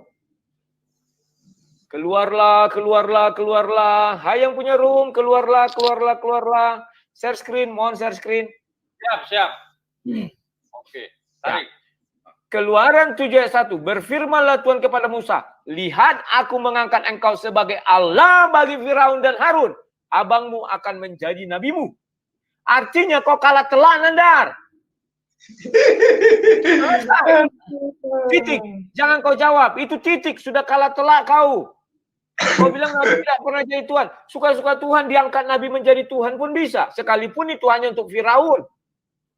Kalah kau ya. Sudah telak. Jadi 2. Kalau bagi orang Kristen, Ulangan 18 ayat 18 tidak boleh dia bertemu di goa-goa. Kenapa? Di goa itu adalah iblis. Iblis menurunkan firman-Nya kepada nabi palsu. Nabi palsu menyatakan kepada umat manusia. Itulah sebabnya di Bible dikatakan di Galatia. Sebentar, aku buka lagi Galatia 1. Biar jelas. Bentar ya. Galatia 1 ayat 8. Ini Galatia 8.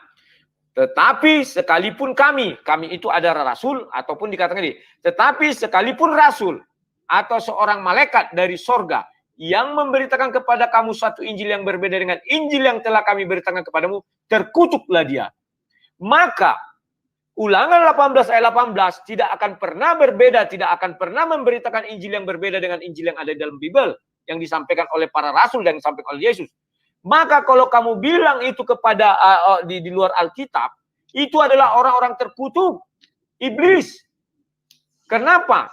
Jelas di Alkitab dikatakan Yesus disalibkan, mati dan dikuburkan, turun dalam kerajaan laut, naik ke atas kerajaan surga. Apabila ada yang memberitakan Injil di luar daripada itu orang terkutuk. Tidak sesuai lagi dengan Ulangan 18 ayat 18. Karena Ulangan 18 ayat 18 tidak menghasilkan nabi terkutuk. Dan mati nabi terkutuk kita nggak tahu bagaimana. Apakah mati normal ataukah mati yang lain-lain? Kalau zaman sekarang kan mau disantet juga ibaratnya. Oke? Sekarang saya sudahi membahas tentang itu karena waktumu sudah 1 jam 16 menit. Sekarang saya bertanya kepada Sinandar. Tolong kamu tunjukkan di dalam Al-Quran kalau kita mau membuktikan Ulangan 18 ayat 18 itu adalah kepada Nabi Muhammad, nubuatan tentang kedatangan Muhammad dari kitab Musa. Silakan. Ayat Al-Quran. Silakan. Oke, aku jawab dulu ya. Tadi sudah Bang Aristo. Maaf, tidak usah kembali ke belakang karena kau sudah banyak kali, waktumu sudah 1 jam lebih. Sekarang aku bisa bertanya tentang Al-Quran. Waktumu sudah 1 jam 16 menit. Aku sekarang bertanya tentang Al-Quran kepadamu. Tolong tunjukkan nubuatan kedatangan Nabi Muhammad oleh Nabi Musa. Silakan. Aku jawab dulu yang tadi, Bang Ruli, nggak boleh gitu. Nggak bisa. Karena kau sudah banyak sekali. Mau sampai kapan? Habis itu kau jawab, aku jawab lagi. Habis itu kau jawab. Ya kau aja lah bertanya. Kita rubah judulnya, kau aja bertanya kepadaku. Gini Bang Rudi, enggak. Kau sudah 1 jam 16. Kita sepakat biar penonton yang menilai. Masa aku nggak bisa? Jadi sampai kapan? Tolong, aku sederhana. Ya, pertanyaanku sederhana. Tas dulu. Ke kanan, biar kena. Nah, gitu. Ya. Tolong Jadi, Bang, tunjukkan ayatnya dari Al-Quran yang mengatakan Nabi Musa menubuatkan kedatangan Nabi Muhammad. Jika ada, malam ini aku akan mualaf. Silakan.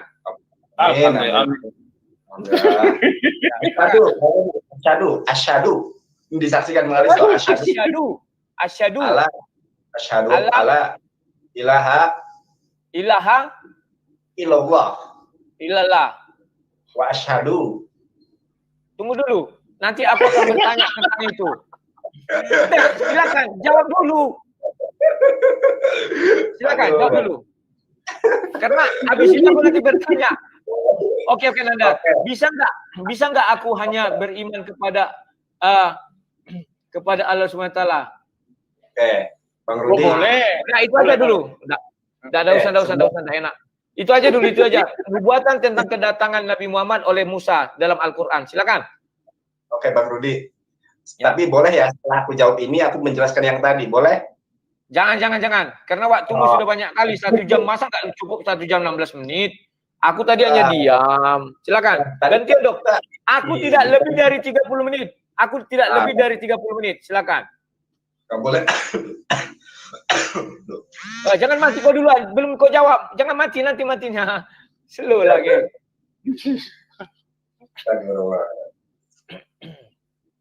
Bang Rudi, ya itu tadi aku boleh menjawab, ya. Setelah itu, aku jawab. Setelah itu boleh kiranya aku menjelaskan yang tadi. Janganlah, gantianlah. Masa kau aja. Kalau enggak kita rubah. Nandar bertanya hari ini sepuasnya. Gimana? Bang Rudi curang ini. Ya. Enggak, aku enggak curang. Kau udah 1 jam 16 menit. Masa enggak ada giliranku? Ya, silakan. Kasih ayatnya. Aku buka Al-Qur'annya. Share screen Al-Qur'an. Tolong di share screen Al-Qur'an. Wah, lari. Halo Aristo, tolong di share screen Al-Qur'an Aristo. Aduh, iya nggak ada minum aku. Sebentar ya, aku minum dulu ya. Minum, silakan. Begini, saya atur ya. Bang Nandar jawab dulu pertanyaan Bang Rudi. Ya kan? Nah, mana? Tunggu, dia lagi pergi cari minum. Ya. Jawab dulu pertanyaan Bang Rudi. Kemudian gini, kasihan ini Bang Valen 1 jam lebih loh di ini. Jadi nanti kita dengarkan penjelasan dari praktisi. Gak usah dengan Palen. Kami lagi berdua dari kemarin, kami udah janji berdua. Harus gitu. aja. Iya, kena Palen keluarkan aja biar dia nonton live aja. Ya, nanti kalau mau Bang Palen mau sama Rudi boleh. Iya, besok mungkin besok. Boleh. Oh, besok Bang Rudi sama Palen ya. Siap, silakan. Siap. Masih di ulangan 18 ya? Ya. Oke, siap besok. Jam berapa, Bang? Ya, jam 7.30 lah biar lebih cepat. Oke, siap Bang, siap. Besok berarti sama Bang Palen. Ya. Siap. Silakan Bang Nanda, Aristo tolong di-share Al-Qur'annya biar tinggal buka ayat. Silakan. Oh iya, silakan yang mau saya screen. Surah apa ayat berapa ini? Ya, oke, aku jawab ya. Bang Rudi, tapi janji setelah aku jawab, aku boleh menjelaskan yang tadi, biar enggak. Gak usah, sekarang giliranku bertanya. Masa kau 1 jam 16 menit? Anggap aja kau benar. Anggap saja kau benar. Dari sudutmu pasti kau benar. Dari sudutku aku pasti benar. Biar penonton yang menilai. Selalu saja lah. Ini Bang Rudi, aku dikasih waktu berapa menit. Nah, misalnya aku dikasih waktu 3 menit. 1 menit aku menjelaskan tentang pertanyaan yang Bang Rudi ajukan. Terus 2 menitnya aku menjelaskan tentang yang disuarakan. Gak usah, aku tadi sedikit pun tidak ada bicara Al-Quran. Aku tadi tidak sedikit pun bicara Al-Quran. Sekarang giliranmu, aku nggak lama-lama. Silakan jawab, kasih ayat, silakan. Titik. Ayo, dibuka ayatnya langsung, biar kita lihat. Gak usah, aku hafal ayatnya. Ya, silakan. Aku yang nggak hafal. Alladzina atainahumul kitaba ya'rifunahu kama ya'rifuna abna'ahum. Orang-orang yang telah diberikan kitab Torah dan Injil dan Mizmur Daud mengenali Muhammad sebagaimana mereka mengenali anak-anak mereka sendiri. Kasih dulu ayatnya, Andar, biar aku buka dulu. Aku nggak tahu itu surah berapa. Quran surat As-Saff, Quran surat 61 ayat ke-6. Ayat 6. Wa idh qala Isa ibnu Maryam ya bani Israil inni Rasulullah ilaikum musaddiqan lima baina yadayya minat Taurati wa mubasyiran bi rasulin min ba'di ismuhu Ahmad. Ya. Telah berkata Isa surah keberapa itu ya? Surah keberapa ayat keberapa? 616. Telah berkata Yeshua HaMasiyah atau Isa Demasiho, Yesus Kristus. Wahai Bani Israel, wahai Bnei Yisrael dalam bahasa Ibrani. Aku ini adalah Rasulullah, utusan Allah, ilaikum bagi kalian ini, Israel ini. Ya. Wah, sebentar. Ini Rasulullah ilaikum, kemudian ini Rasulullah ilaikum saddiqal lima baina yadayya minat Taurat, dan aku membenarkan kitab yang turun sebelumku yaitu Taurat. Wa mubassiran bi rasuli ya'ti min ba'di ismu Ahmad, dan memberi kabar gembira tentang seorang rasul, seorang nabi setelahku, ya, ismuhu Ahmad, falamma ja'ahum bil bayyinati qalu hadha sihrun mubin. Akan tetapi ketika Ahmad itu datang, maka mereka mengatakan ini sihir yang nyata. Wow, kok kayak gini sih? Wow, Nabi kok dari Arab, kok Nabi dari Ismail. Padahal sesuai dengan Matius 21 ayat ke-42 dan 43. Ini ayat kedua, lalu ayat yang pertama itu surat Al-Baqarah ayat ke-146. Alladzina atainahumul kitaba ya'rifunahu kama ya'rifuna abna'ahum. Begitu Bang Rudi. Nah, saudara, Oke, itu aku jawab. Ya, aku jawab. Ada sisa waktu. Ini Bang Rudi kayak gini. Kan sudah kau jawab begitu. Aku hanya meminta dari enggak gitu Nandar. Aku kan hanya meminta mana nubuatan Musa. Sementara yang kau kasih itu bukan Musa, itu nubuatan daripada Nabi Isa. Dan di situ dikatakan Nabi Isa membenarkan kitab Taurat. Iya. Baca ayatnya baik-baik. Ya, bukan mengatakan bahwa Nabi Isa mengatakan Musa menubuatkan kedatangan Ahmad. Tidak ada itu. Dan kalau kau berpegang teguh kepada Ahmad, bukan Muhammadin. Sehingga yang bahasa-bahasa yang kalian bilang Muhammadin tidak cocok lagi dengan Ahmad. Karena bahasa Ibrani Ahmad apa? Sebentar. Yes. Sebentar. Saya tidak tanya Yesaya, Musa. Karena Yesaya tidak dikenal Allah SWT. Karena Al-Quran menjelaskan hanya 4 kitab yang dikenal Allah SWT. Yang pertama Taurat, Zabur, Injil, dan Al-Quran. Yesaya tidak dikenal. Oke? Kau masih gagal menunjukkan bahwa ada di ayat Al-Quran mengatakan Musa menubuatkan kedatangan yang namanya Muhammad.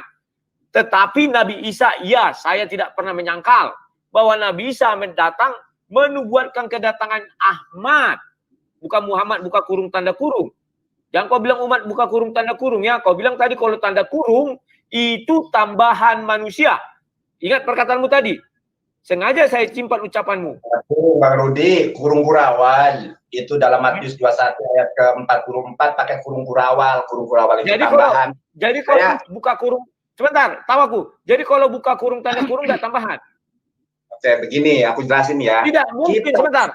Tidak mungkin Tuhan berbicara, buka kurung, tanda kurung. Nggak ada itu. Berfirmanlah Tuhan, buka kurung, tanda kurung. Nggak ada. Itu manusia yang menuliskan. Udah, nggak usah ke situ. Sekarang tunjukkan nubuatan Musa tentang kedatangan Nabi Muhammad. Yang pertama ditolak karena tidak ucapan Musa. Silakan. Kasih ayatnya Al-Quran, silakan. Di dalam surat Al-A'la. Aku bacakan ya ayatnya ya. Bismillahirrahmanirrahim. Surah berapa itu? Surah berapa? Halo Nandar, maaf, surah berapa?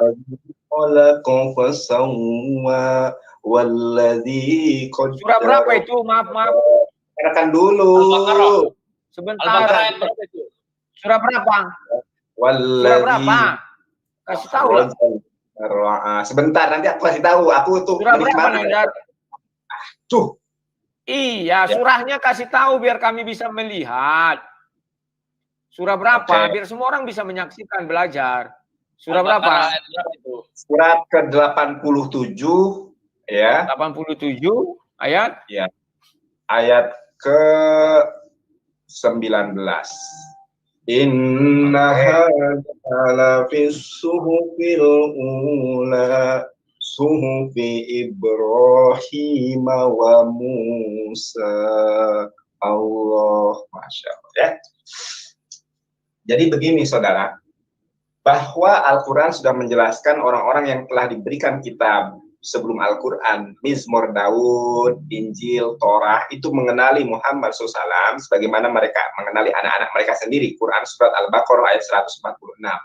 Lalu Bang Rudi mengatakan bahwa tadi kitab Yesaya nggak ada, ini segala macam nggak ada. Ingat, para nabi itu sebagian ada diberikan suhuf. Makanya di dalam surat Al-A'la surat ke-87 dikatakan inna hadza la fis suhufil ula suhufi Ibrahim wa Musa. Selain diberikan Torah, Nabi Musa itu diberikan suhuf. Kemudian Ibrahim pun diberikan suhuf, dan nabi-nabi yang lain seperti Yesaya dan lainnya itu diberikan suhuf. Nah, pengertian suhuf silahkan Anda searching sendiri apa itu yang dimaksud dengan suhuf. Jadi sangat jelas sekali ya. Nah, Bang Rudi, kemudian tadi Bang Rudi ngomong apa ya? Mengenai nubuatan kedatangan Nabi Muhammad oleh Nabi Musa. Silakan kasih ayatnya. Yang kau kasih itu tidak nubuatan, hanya mengatakan Ibrahim diberi kitab. Sampai saat ini kalau saya tanya apa kitab Ibrahim, tidak ada. Oke, lanjut. Anggap aja ada suhuf-suhuf. Pertanyaannya kayak gitu, Bang Rudi, aku juga boleh bertanya, ya. Ketika Yesus disunat, kulup Yesus jadi firman Tuhan atau apa? Aku juga boleh mengatakan seperti itu kan? Pertanyaannya itu tetap daging. Kenapa tidak masuk akal? Itu masuk akal. Kan dia sudah jadi daging. Firman menjadi daging. Kalau dia sunat, dia daging. Tetap daging kembali menjadi tanah. Kami bisa menjelaskan. Iya? Sekarang ayo. Sekarang Musa. Nubuatan Musa. Coba nubuatan Musa. Saya ingin tahu. Di dalam Quran Surat Al-Baqarah ayat 146 sudah sangat dijelaskan. Al-Baqarah, sebentar. Surah 2 itu ya. Ayat 100. Surah 2. Makanya harus kita baca. 100 berapa? 146. 146. Kita harus jelas dong. Jangan asumsi ya. Waduh, aku mulai kira jam 10 wis bengi sakjane. Wah, kowe iki ning ndi rek? Nebeng wifi. Nebeng wifi. 100 berapa? 146. 146. 46. Bentar ya. Bengi itu coba ditampilkan 146. So bengi kita kira nggak boleh asumsi ya. Oke, aku bacakan. Orang-orang yang telah kami berikan kitab, buka kurung tutup kurung, ini tambahan ya. Atau asli? Masa Tuhan berbicara orang yang telah beri kitab, buka kurung tutup kurung, dan Injil, Taurat dan Injil. Mengenalnya. Oke, udah. Orang-orang yang telah kami beri mengenalnya, seperti mereka mengenal anak mereka sendiri. Sungguhnya ini tidak disebutkan Musa, nggak ada itu. Oke, itu aku jawab dulu ya. Begini, oke ya, itu udah. Silakan, buka kurung tutup kurung. Kita ya'rifunahu kama ya'rifuna abna'ahum wa inna fariqam minhum la yaktumunal haqqa wa hum ya'lamun. Orang-orang yang telah berikan orang-orang yang telah kami berikan kitab, ya, yaitu Torah dan Injil, mengenalnya Muhammad seperti mereka mengenal anak-anak mereka sendiri. Di dalam bahasa aslinya, tolong sebutkan yang mana Taurat dan Injil dikatakan dalam bahasa aslinya. Karena aku nggak tahu bahasa Arab. Oke, saya jelaskan ya. Pertama, tuliskan mana di situ bahasa Arabnya yang menjelaskan Taurat dan Injil, mana? Silakan. Kita koreksi teks. Ya, saya jelaskan dulu, saudara. Begini, Al-Quran itu sekali lagi ya, ini camkan oleh Benai terjemahan bahwa Al-Quran itu bukan terjemahan. Al-Quran itu adalah Al-Quran dalam bentuk bahasa Arab. Jadi kalau Bang Rudi mengatakan bani tanda kurung itu apa? Terjemahan itu bukan Al-Quran dia. Betul, setuju. Nah, makanya tunjukkan di dalam bahasa Arabnya tertulis Taurat dan Injil. Mana dia? Oke, saya jelaskan. Tunjukkan, bacakan. Oke. Aku mau menjelaskan dipotong mulu, heran deh. Nah, Bang Rudi, begini. Al-Quran itu diturunkan kepada Nabi Muhammad SAW ketika Nabi Muhammad SAW yang menerimanya dan menyampaikan kepada para sahabatnya, umatnya pada saat itu. Bang Rudi gini. Sebentar dulu, baca ayat ini sesudah dan sebelumnya. Bisa nanti dibaca sendiri ya, sesudah dan sebelumnya. Nabi Muhammad SAW ketika menerima ini sudah menjelaskan, atau dibaca ya sebentar ya, aku Ya, itu bacakan ada ya. bahasa Arabnya, ada bahasa Arabnya kok. Kau bisa Iya. mengambil bahasa Ibrani, kau jelas-jelaskan. Ini loh tulisannya. Itu bahasa Arab. Kau lingkari aja, kau blok. Yang mana itu Taurat dan Injil? Bahasa Arabnya, alladzina, orang-orang. Ya, makanya diam. Alladzina atainahumul kitab, yaitu orang-orang yang sebentar. Tos dulu, Dengarkan tos dulu, tos dulu. Ya, ini. Nggak usah tegang-tegang kali lah. Oke, silakan. Aku ini lawyer. Emang ketika di satu sisi boleh bercanda, tapi di satu sisi punya ketegasan di dalam berbicara agar tidak diremehkan. Silakan. Alladzina, ya orang-orang atainahumul kitab, yang telah diberikan kitab. Sekarang aku mau bertanya kepada Bang Rudi ya. Orang-orang yang telah diberikan kitab sesuai dengan ideologi dan teologi keislaman siapa? Ya, kau bilang tadi Ibrahim. Sebentar dulu, makanya ini saya mengajak Anda berpikir. Mana kalimat di situ Taurat, mana kalimat di situ Injil, itu saja gampang. Mana makanya, di situ Taurat, ya silakan. Makanya Anda memahami begini. Jangan asumsi. Bukan asumsi. Ini saya buka ya, saya buka. Ya. Coba silakan. Makanya sebentar ya, kita buka. Bang Rudi harus sabar. Kita buka ayat seterusnya setelah ini ya. Kita geser ke bawah. Ayat itu aja. Nah, begini. Aduh, HP ku jatuh. Tenang, slow, jangan emosi. Tuh, kau tadi bisa menjelaskan bahasa Ibrani dengan Kau bisa menjelaskan bahasa Ibrani dengan baik dan benar. Sekarang ajari kami bahasa Arab ini. Contoh, ini loh katanya Taurat, ini loh katanya Injil. Silakan. Ayatnya itu. Ya, aku buka dari sini dulu ya, nggak kelihatan kecil di situ. Sabar. Al-Baqarah, sebentar ya. Ya. Anjir. Oke, sebentar ya, itu iklan apa sih? Buka Al-Quran ada iklannya. 146. Bismillah. Allazina atainahumul kitaba ya'rifunahu kama ya'rifuna abna'ahum wa inna fariqam minhum la yaktubunal haqqa wa hum ya'lamun. Ya. Oke.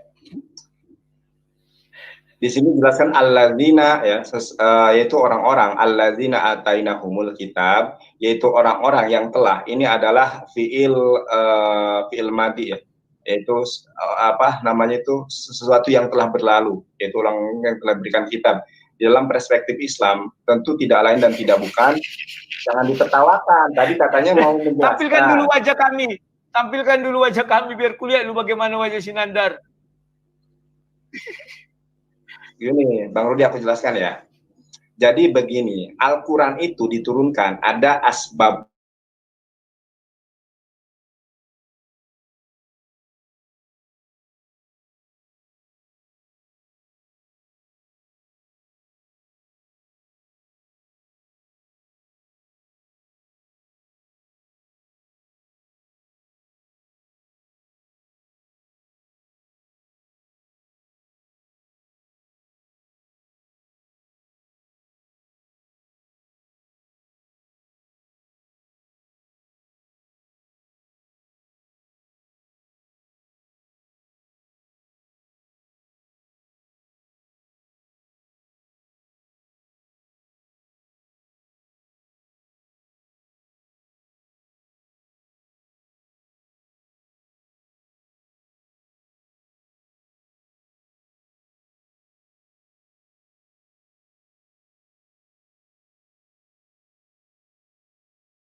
tidak bukan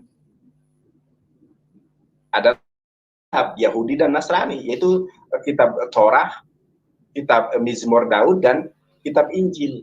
Nah, kalau di dalam hukum positif ada pembuktian terbalik. Kalau orang tidak percaya bahwa yang dinyatakan Quran Surat Al-Baqarah ayat 146 adalah Taurat dan Injil, silahkan buktikan kalau itu bukan Taurat dan Injil. Tidak akan mampu kalau kita melihat. Jadi Al-Quran itu sangat jelas kronologinya, asbabun nuzulnya, sebab-sebab turun ayatnya, penafsirannya, penjelasan dari Rasulullah SAW sendiri. Oke, maaf Nandar, saya tidak terima itu. Tolong kau buka ayat tadi, tunjukkan mana kalimat di situ Taurat, mana kalimat di situ Injil. Saya ingin tahu. Silakan. Saya tidak terima asumsi, itu asumsi kau. Karena kita bicara apa yang tertulis. Seperti kau tadi menjelaskan dari bahasa Ibrani. Tolong, silakan. Buka ayatnya kembali, silakan. Maaf ya tadi ada gangguan teknis. Nggak tahu apa yang terjadi nih. Topengnya ditempatkan lagi dong. Aduh, Bang Rudi. Udah sangat jelas Bang Rudi. Coba Bang Aristo buka ayat ke 144-nya.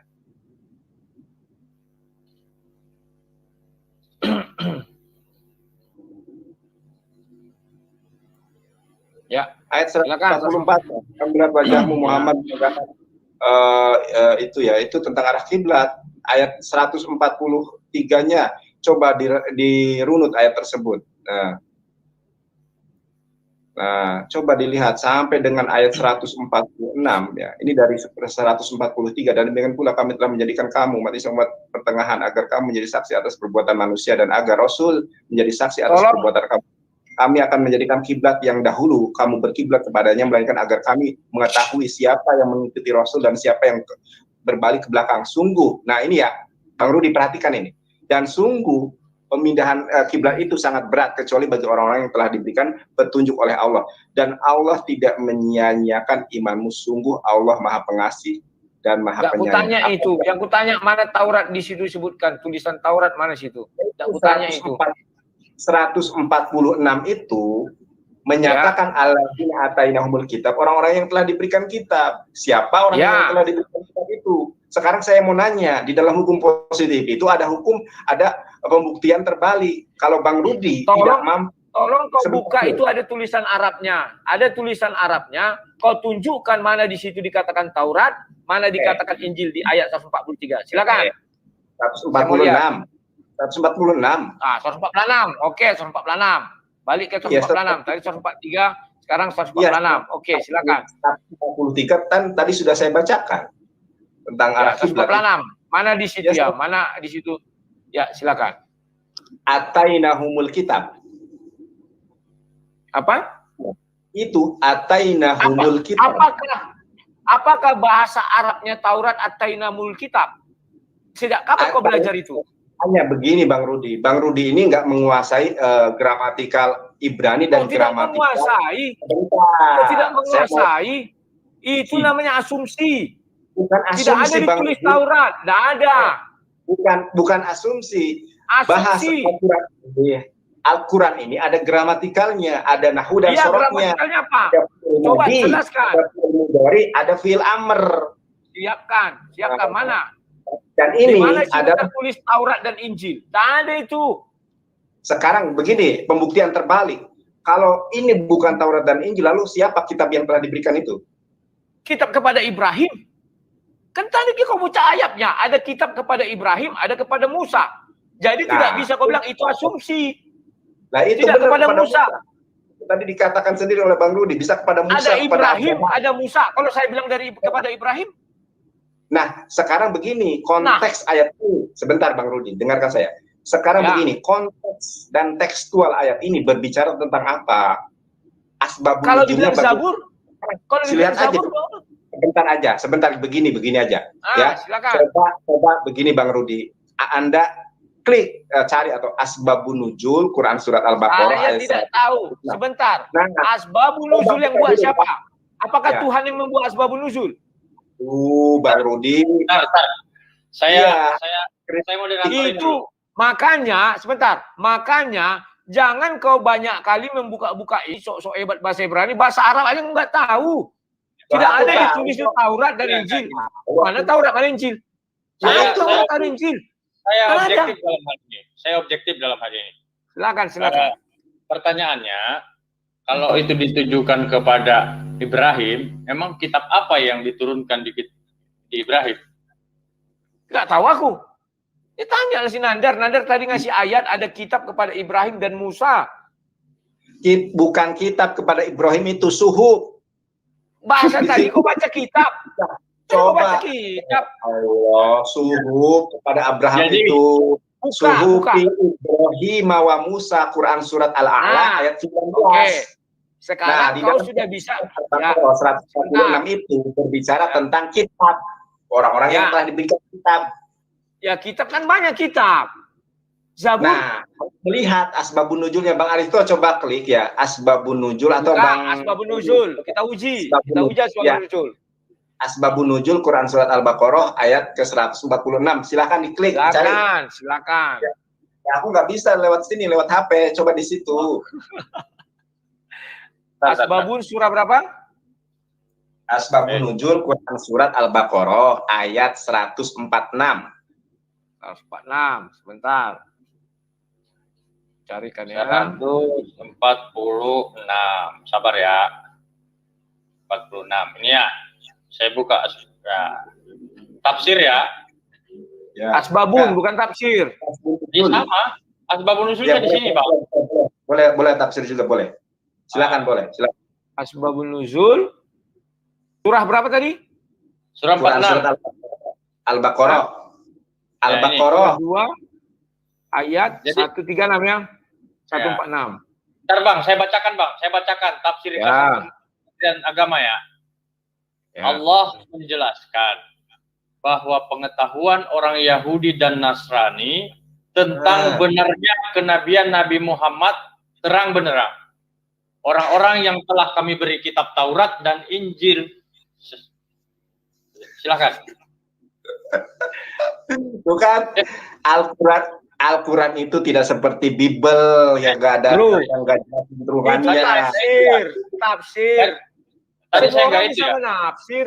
Nah, Ini tafsirnya nih. Tidak ada di dalam bahasa aslinya Taurat dan Injil. Tidak ada itu. Hanya kitab. asbabun nuzul itu Bang Rudi. Mana itu ada- asbabun? Buka. Coba Bang Asbabun Aristo. Coba Hmm. ketik asbabun nuzul aja surat Al-Baqarah ayat 146 pasti muncul.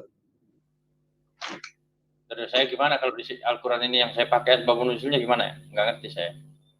Ya enggak, diklik aja asbabun nuzul. Nah, asbabun nuzul Quran surat Al-Baqarah ayat 146. Ikhlas. Oke. Ntar dulu. Surah 46. Waduh, ini Ya. terlalu besar ya. Kalau besarnya nggak mau. Oke. 46. Mana ini? Surat enggak, jangan di situ, Bang. Asbabun nuzul klik di Google itu, klik aja searching asbabun nuzul surat Oke. Al-Baqarah Ya. 146. Bentar, saya itu dulu. Asbabun nuzul ya? Ya. Ya. Artinya setelah Allah Ta'ala memberitahukan dengan kepastian dan keyakinan tentang pengetahuan mereka. Ayat coba dibaca. Ini ada juga di sini kulihat tentang Ibnu Katsir dan Asbabun Nuzul. Quran Al-Baqarah ya? Ya. Ya, 146.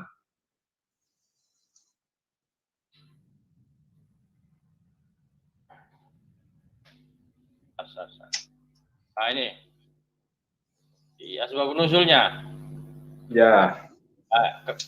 Tafsir Ibnu Katsir ya? Ya, boleh. Mana? Oke, siap. Nih, Pastinya. saya screen dulu. Ibnu Katsir. Kenapa? Atau aku yang share. Ini. Tahu, Biar Bang. kalian baca. Saya buka lah. Tuh. Bisa dilihat ya? Ya, sebentar. Masih putar-putar tempatku. Ya. Itu Ibnu Katsir. Bacakan Ya. apa kata Ibnu Katsir. Orang-orang Yahudi sama dengan tafsiran tadi, Departemen Agama. Bukan, itu kan terjemahan bahasa Indonesia. Ibnu Katsir yang bawa firmannya. Maksudnya Allah Ta'ala memberitahukan bahwa orang-orang yang berilmu dari kalangan ahlul kitab mengetahui kebenaran apa yang dibawa oleh Rasulullah SAW. Sebagaimana salah seorang di antara mereka mengetahui dan mengenal anak-anaknya sendiri. Masyarakat Arab sering tidak ada dibilang Taurat dan Injil. Nah, sekarang tadi apa? Ahlul kitab. Sekarang Bang Aristo cari searching definisi ahlul kitab. Coba lihat ahlul kitab itu apa? Coba ahlul kitab. Searching ahlul kitab itu siapa? Di bawahnya lagi nih. Menurut Ibnu Katsir artinya anak-anak orang lain secara keseluruhan, tidak ada seorang pun yang ragu untuk mengenal anaknya sendiri. Ya. Ketika ia melihatnya berada tengah-tengah anak-anak lain, sudah. Pak, apa yang mau dicari biar ku cari? Coba searching sekarang, siapakah ahlul kitab? Coba sekarang. Siapakah ahlul kitab? Siapakah? Ya, Bang Rudi aja yang searchingnya. Siapakah ahlul kitab? Ini ya, ahlul kitab menurut Imam Syafi'i. Tunggu. Nah, ini dibuat sini. Istilah ahlul kitab berasal dari dua kata bahasa Arab yang tersusun dalam bentuk ithafa, yaitu ahlu dan alkitab. Ahlu berarti pemilik, ahli, sedangkan alkitab berarti kitab suci. Jadi ahlul kitab berarti pemilik kitab suci, yakni para umat lo ya, bukan nabi ya, yakni para umat nabi yang diturunkan kepada mereka kitab suci wahyu Allah. Dalam hal ini Imam Syafi'i W204H menegaskan bahwa yang dimaksud ahlul kitab hanya terbatas pada dua golongan saja, yaitu golongan Yahudi dan Nasrani dari Bani Israel, sedangkan di luar Bani Israel sekalipun beragama Yahudi dan Nasrani, menurut Imam Syafi'i tidak termasuk ahli lalu kitab. Bukan nabi, umatnya. Bukan nabi, umatnya. Imam Syafi'i berargumen bahwa Nabi Musa dan Nabi Imam Isa. Syafi'i bahwa Nabi Musa dan Nabi Isa hanya diutus untuk kaumnya, yakni Bani Israel. Hal ini menunjukkan bahwa objek seruan Nabi Musa dan Nabi Isa diutus hanya Bani Israel. Tafsir Imam Syafi'i volume 2 halaman 56. Adapun agama Adapun agama Majusi menurut Imam Syafi'i tidak termasuk dalam kategori. Ya, udah cukup ini pembahasannya. Ya, dah cukup ya. Jadi apa ahli kitab itu? Ya, ahlul kitab itu adalah orang Kristen dan Yahudi yang telah diberikan kitab Taurat dan kitab Injil.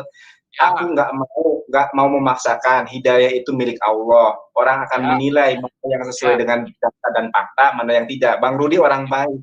Kiranya Tuhan menjamin. Tidak ada, nggak usah dipuji-puji, nggak usah puji-puji. Tidak ada di situ dikatakan Taurat dan Injil. Tidak ada, kok karang-karang.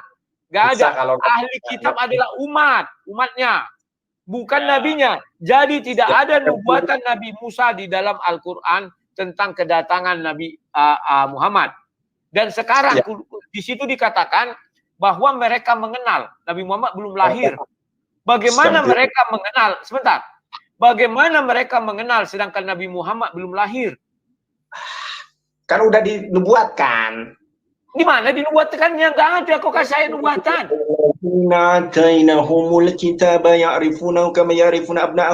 Di dalam Torah, di dalam Matius 21:42-43. Enggak ada. Itu kok karang-karang asumsi. Ayat yang kau kasih. Coba buka. Ayat yang kau kasih tidak ada ditulis Taurat dan Injil. Tidak ada. Kalau hanya kitab Daud kan ada. Zabur. Kenapa kau nggak bilang Zabur? Mizmor Daud. Zabur, Daud, kitab Daud. Mizmor bahasa Ibrani. Silakan.